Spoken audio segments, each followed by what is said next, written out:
so beautiful at a stage of life. I think that's the gift probably of age, is a lot of times wisdom starts to drop in. Mm. And, I've seen my father at this stage of his life cry more, in his, gosh, in his 70s than probably he did in his, 50s. And that's so beautiful on him, but also for him, Yes. to see those parts integrate. And I can relate to that inside my own self as well. More of a balance and integration of the two rather than a this or that. And contextually, I think life at times calls out different attributes or different parts. It certainly does. One other lesson that Tony often brings to the forefront at seminars is he'll ask this question: whose love did you crave? Mm. Your mother's or your father's? Mm-hmm. And then the follow-up question is usually, who did you have to be? Mm. So I ask you that question, and I Mm. hope everyone listening also, whose love did you crave and who did you have to be? And if you're not from a two-parent household, there's a caretaker in your life, whoever that may be, and there was someone that you were trying to please as a child, and how does that show up in adulthood, and how does that carry out, just so people can frame how they think of fathers Mm. and the shaping of their lives? Sage. Well, my father gave me a great freedom to be and express who I am, no matter what that looked like, and a beautiful acceptance of that. One of the traits or experiences that I referenced as from my father growing up, as I've mentioned before, he was in AA, or he is in AA, and he always put his cards on the table: the good, the bad, the indifferent, his misses, maybe things that one may hide. My dad was always so transparent. He was like, look, when I drank, yeah, I remember being in grade 1 and my teacher asked me my last name and my full name. And she's like, gosh, she's like, is your father's name X? And I said, yes. And she's like, oh my gosh, you tell him that my name is Mrs. Kosh, I believe it was. So I went home and I was like, Dad, she mentioned for me to ask this of you. And he's like, oh my gosh. He's like, I was drunk. I stole her father's car. And he's like, me and a couple of friends, we drove down in our hometown. And he's like, I literally drove the car through the hotel in our small town. And he shared, he had been there, done that in his life. But there was a beautiful admission of truth that I think, through the path of AA, that created a container of transparency. Mm.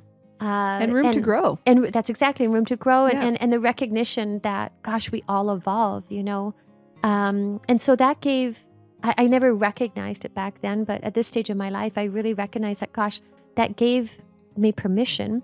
And it's not that we need permission, but the example of that really had such a huge impact on me.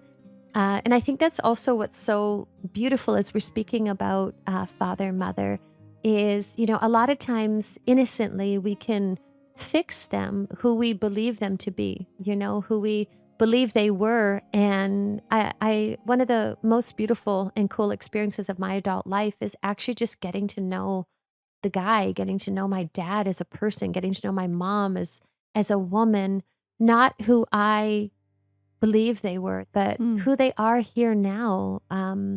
And it's beautiful to drop, the narratives, or to drop our stories, or to be willing to actually, if they were just sitting in a coffee shop and you walked in and it's like, hey, nice to meet you, and have that curiosity about, the ones that brought us into this existence.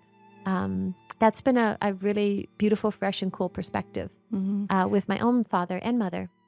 When you say fix them, I want to clarify for listeners too. You mean like we kind of get them stuck. Like if you were to take a freeze frame or a Polaroid picture and we fix them, as in, that's it. We take this little snapshot, this little finite picture of them, and then that becomes all they ever are, or all they ever were, or all they ever will be. Yes. And you so beautifully have taught me this lesson. In my own life, my dad passed away 20 years ago, pretty suddenly. He went out to play golf one day, like he always did, waved goodbye, said, "I'll be home for dinner," and had a heart attack. And that was it. That my mom said, Dad didn't come home for dinner. We thought maybe his car broke down, or he stopped to help somebody's car who broke down.